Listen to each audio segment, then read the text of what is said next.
आज पूरा देश और विशेष करके नारी शक्ति हमारे निर्णय तो देखेगी, लेकिन निर्णय से ज्यादा हमारी नीयत को देखेगी। और इसलिए हमारी नीयत की खोट देश की नारी शक्ति कभी माफ नहीं करेगी।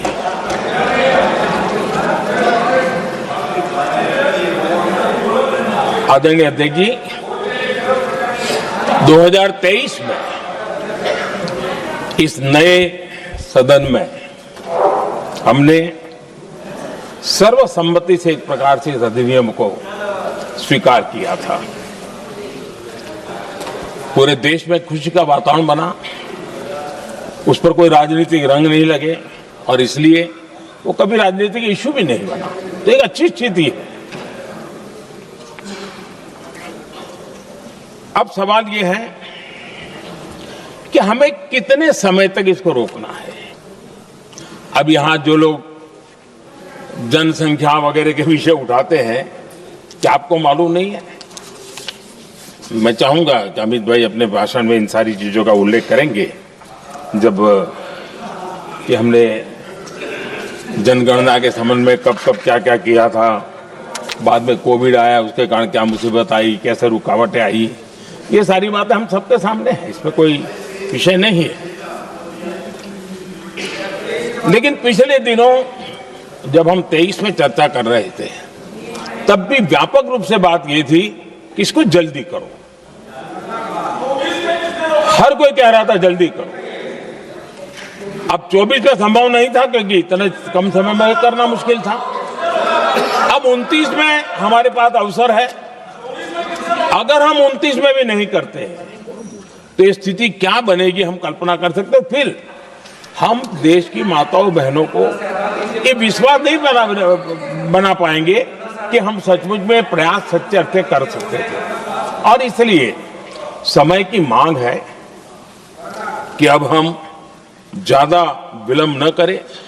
इस दरमियान राजनीतिक दल के लोगों से, संविधान के जानकार लोगों से, जो महिलाओं में एक्टिविस्ट के नाते काम करने वाले ऐसे लोगों से भी कई चर्चाएं हुई। कुछ लोगों ने खुद होकर के भी सुझाव दिए। सारा मंथन करते करते करते, और यहां भी सभी दलों से लगातार बातें इनकी होती रही है। स्ट्रक्चर वे में हुई है, इनफॉर्मल भी हुई है, और उसमें से आखिर बना हुई एक कुछ रास्ता निकालना होगा ताकि हम हमारी माताओं बहनों की शक्ति को जोड़ सकते हैं। आदरणीय अध्यक्ष जी, मैं एक बात जरूर कहना चाहूंगा। यहां बैठकर के हमें किसी को संविधान ने देश को टुकड़ों में सोचने का अधिकार ही नहीं दिया है। जो शपथ लेके हम बैठे हैं ना, हम सबको एक राष्ट्र के रूप में विचार करना हमारा दायित्व बना। चाहे कश्मीर हो या कन्याकुमारी,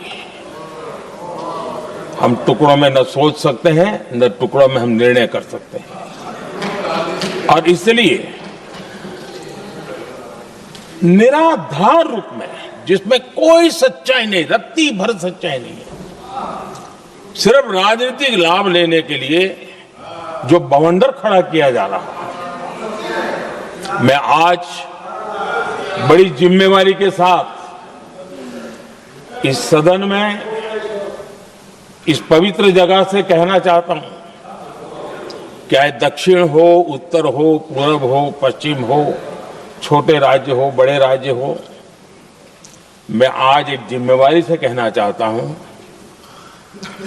कि निर्णय प्रक्रिया किसी के साथ भी भेदभाव नहीं करेगी। ये निर्णय प्रक्रिया किसी के साथ अन्याय नहीं करेगी।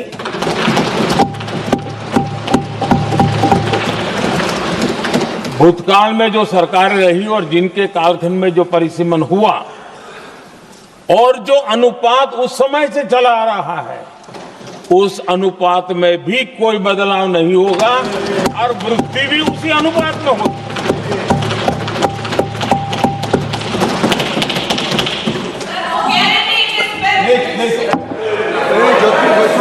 अगर गारंटी शब्द चाहिए तो मैं गारंटी शब्द उपयोग करता हूं।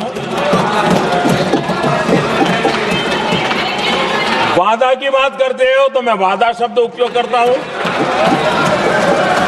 अगर तमिल में कोई अच्छा शब्द हो तो वो भी मैं बोलने के लिए तैयार हूं। क्योंकि जब नियत साफ है तो फिर शब्दों का खेल करने की हमें जरूरत नहीं है जी।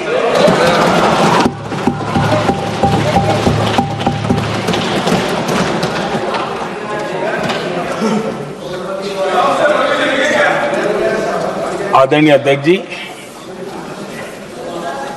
मैं आज सदन के सभी साथियों को ये भी कहना चाहता हूं कि साथियों, हम भ्रम में न रहे।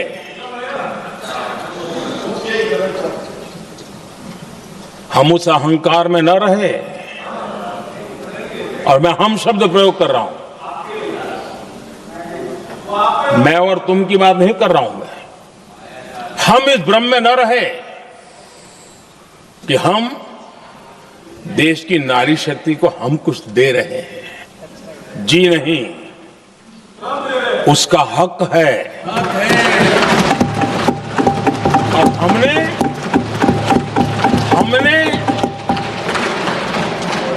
कई दशकों से उसको रोका हुआ है। आज उसका प्रायश्चित करके हमें उस पाप में से मुक्ति पाने का यह अवसर है।